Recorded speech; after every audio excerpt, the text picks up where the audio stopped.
que nós temos aí é o New York Times apontando que Bolsonaro planeja novo golpe. É um editorial, né, estava dando uma olhada no editorial, enfim, fiquei aqui até bem surpresa. É o maior jornal do mundo, tá. Então aí diz, que o Brasil está em grande perigo. Essas são 1.105 e essas 1.105 páginas são a prova. Você vai me entender. Eu não sei se é necessário, aí ao seu critério, você vê que eu te mandei uma matéria também mostrando que o Times, como chamam os americanos, ele tem, 11 milhões de assinantes, né. É claro que ele tem assinantes no mundo inteiro, eu mesmo assino o Times, que é um jornal muito importante. Para que a gente possa ter uma ideia, o o maior jornal do Brasil em termos de assinantes e de circulação também, ele tem, a Folha de São Paulo, que tem 200.000 assinantes. Então você vê que a desproporção entre esse jornal e a imprensa do resto do mundo aí é uma coisa, né, evidentemente é um país mais desenvolvido, tal, o povo lê mais, né, e esse editorial eu vou ter que ler para vocês, porque é de uma extrema importância, porque eles dizem que o Brasil, ele pode sofrer um golpe de novo. 2 anos atrás começa o editorial, tá. 2 anos atrás houve uma tentativa de golpe no Brasil. Não é preciso acreditar só nas palavras. Veja os relatórios da Polícia Federal, de 221 páginas e 884 páginas, divulgados em novembro, fruto de 2 anos de investigação. Esses relatos tão esperados descrevem, em detalhes espantosos, um plano para derrubar o novo governo, então o governo Lula, como a gente sabe. O caos do 8 de janeiro de 2023, quando apoiadores de Jair Bolsonaro, muitos vestidos com camisas amarelas de futebol, atacaram prédios do governo na capital, atraíram a atenção internacional. Mas os tumultos marcaram o fim, não o começo de uma tentativa de golpe. Como os relatórios deixaram claro, a turbulência aconteceu após um plano cuidadosamente coordenado para garantir que Bolsonaro, que perdeu as eleições em outubro de 2022, permanecesse no poder.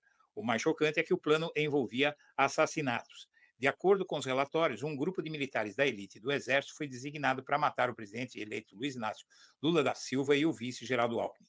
Também havia planos para sequestrar e provavelmente matar um ministro da Suprema Corte, Alexandre de Moraes, que lidera muitas das investigações sobre o movimento de extrema-direita no país. Os 5 membros do grupo foram presos, mas a conspiração vai muito além deles. 37 homens, incluindo Bolsonaro e inúmeros de seus aliados, foram acusados de planejar o golpe. Se os indiciamentos forem confirmados pelo Procurador-Geral da República, um julgamento irá acontecer este ano. Para os brasileiros, o mais assustador não é como chegamos tão perto de ter a nossa democracia destruída em 2000 e a democracia deles destruída em 2023, mas como poderia acontecer de novo e dar certo. Os relatórios deixam claro que no interior da democracia brasileira existe uma força capaz de derrubá-la: os militares. Eles são o punhal pairando sobre o país. Talvez o melhor lugar para começar seja com os assassinatos planejados. Não precisamos usar nossa imaginação porque, de forma prestativa, os conspiradores escreveram tudo o que planejavam.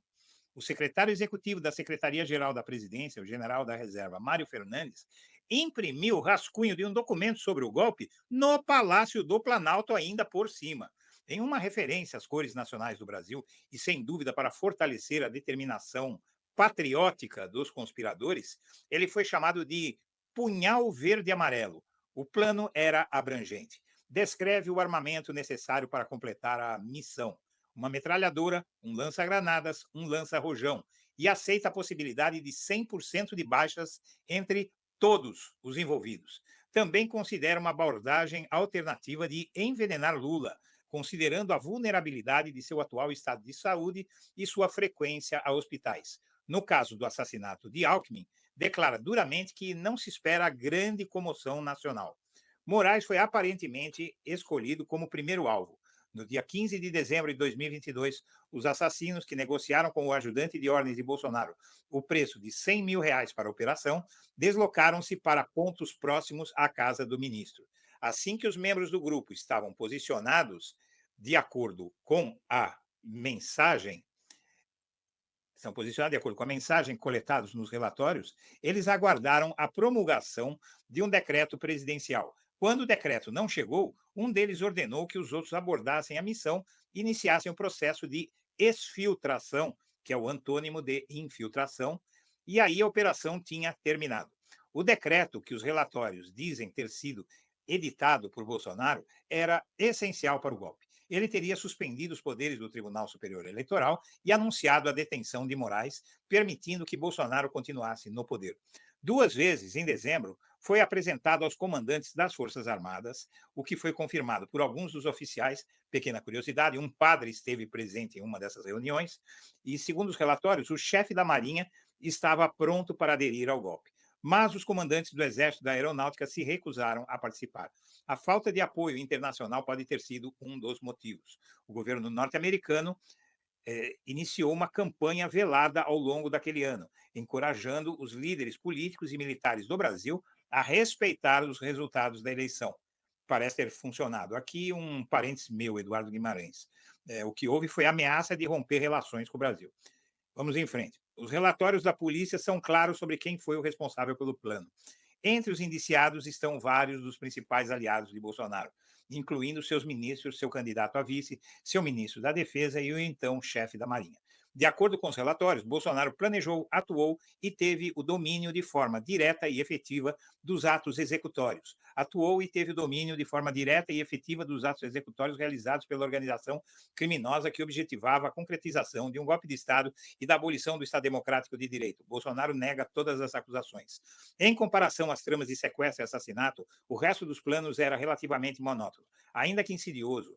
A estratégia do grupo cobria uma variedade de áreas-chave. Antes da eleição, por exemplo, Bolsonaro e seus aliados alegaram repetidamente que o sistema de votação eletrônica do país era suscetível a fraudes, na tentativa de incitar os conservadores a assegurar um apoio para o golpe. E ainda assim, os conspiradores sabiam que suas afirmações eram falsas. Nenhum indício de fraude, disse o tenente-coronel Mauro Cid, ajudante de ordens de Bolsonaro, a um coronel. Um grande momento do relatório é o comentário feito por um servidor da Agência Brasileira de Inteligência, a ABIN, a um colega. Tem um cara que publicou um tweet sobre as invasões das urnas. Precisamos qualificá-lo com um currículo. O governo de Bolsonaro também é acusado de supervisionar os acampamentos de seus apoiadores diante dos quartéis generais do Exército por todo o país, que duraram mais de 2 meses no final de 2022. Até quando vocês querem que a gente venha aqui? Perguntou um dos líderes dos protestos ao general Fernandes. Em 8 de janeiro de 2023, milhares desses manifestantes invadiram prédios do governo, quer dizer, eles falaram que é do governo, mas são as sedes dos três poderes, aspas minhas, né? E continuo, incluindo o Palácio Planalto, o Congresso e o Supremo Tribunal Federal. Mas, a essa altura, o golpe já havia efetivamente acabado. Podemos ficar gratos pelo fracasso. E ainda assim, mesmo que Bolsonaro e seus aliados terminem atrás das grades, o fato é que os militares ainda parecem lutar contra a ideia de que a República pertence aos seus cidadãos. Seu envolvimento é ostensivo nesses relatórios. 4 dos 5 membros do grupo de assassinato que foram presos são militares do Exército. Walter Braga Neto, general de 4 estrelas e candidato a vice de Bolsonaro, também foi preso. Dos 37 homens acusados de planejar o golpe, 25 são membros das Forças Armadas. Quase todos possuem ou possuíram altas patentes. Eles deixaram de mencionar os outros 3 que foram indiciados depois.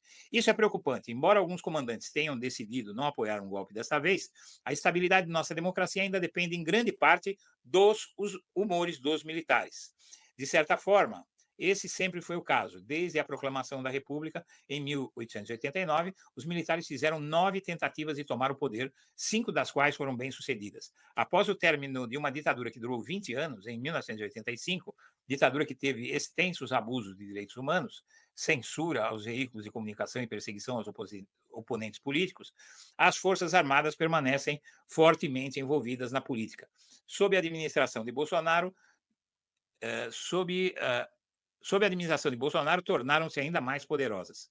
Não dá para afastar a sensação de que há uma porção de generais, brigadeiros e almirantes que seriam rápidos em apoiar um golpe se os seus interesses e os da corporação a que pertencem não forem plenamente satisfeitos. Ao vislumbrarmos a eleição de 2026, há motivos para preocupação. Com uma nova administração dos Estados Unidos mais propensa a apoiar as Forças Armadas brasileiras e com o destempero perpétuo dos militares sob o comando de Lula, não podemos ter certeza de que um golpe não irá acontecer de novo. E quem sabe, talvez funcione da próxima vez. Então, esse é o drama que nós vivemos. Veja, isso foi publicado pelo jornal The New York Times, maior jornal do mundo, e eles reconhecem, inclusive, que o governo do país deles pode ir por um caminho diferente do que foi o atual governo, que está terminando agora no próximo dia 20, e que impediu o golpe. E eu considero, né, que se não fosse essa intervenção, porque o que, que acontece? Se os Estados Unidos rompessem relações com a gente, eles poderiam, por exemplo, só para você ter uma ideia do tamanho do problema, eles poderiam, por exemplo, nos proibir de usar o código SWIFT. Você sabe o que é o código SWIFT? Então, sem o código SWIFT não tem transação em dólar. Vamos explicar para o público, né, para quem não sabe. O código SWIFT, porque toda transação em dólar, praticamente 99, eu tive uma trading, né, depois da minha indústria, eu tive uma trading, então 99% das transações que se faz hoje de importação e exportação são em dólares. E os dólares passam todos por Nova York, tá? Por Wall Street ali. E para isso tem uma coisa chamada código SWIFT, que eles precisam, o dinheiro vai para lá, o dólar vai para lá, eles remetem para a gente e tal. E se eles fizessem isso, eles poderiam nos excluir do código SWIFT. Então a gente não teria mais como fazer transação em dólar, para você ter uma ideia. Né? Tem gente que, vamos fazer a transação em reais, tal, mas não é assim. É bonito de falar que os BRICS vão acabar com o dólar, tal, mas para quem está. Eu tive uma trading, quer dizer, algo que eu fiz durante 20 anos. Entendeu? Então eu posso dizer para você que está me escutando que não é assim. Não é assim. Não é do dia para a noite. Né? Não basta querer. Não basta discursar na internet. Você entende? A vida real é um pouco mais complexa. Né? Então aí a gente está sabendo. Quer dizer, eu já falei sobre isso várias vezes. Eu já escrevi vários artigos no 247 dizendo que isso poderia acontecer. Me chamaram de louco, de sei lá o quê, bolsonarista, de direita, sei lá, entendeu? Mas os fatos são esses. E o risco está aí. Eu espero que não aconteça para essas pessoas caírem na real, entendeu? Porque a gente sabe, eu vivi a ditadura militar, né? Eu vivi a parte mais branda dela, né? Dos anos 60 eu não vivi, mas eu vivi a dos anos 70, né? E, quer dizer, eu vivi como criança dos anos 60, né? 64 eu tinha 5, 6 anos, né? 5 para 6 anos. Mas nos anos 70 eu vivi. E eu posso dizer para vocês que não é nada agradável e eu acho que hoje em dia, na minha visão, seria mais brutal.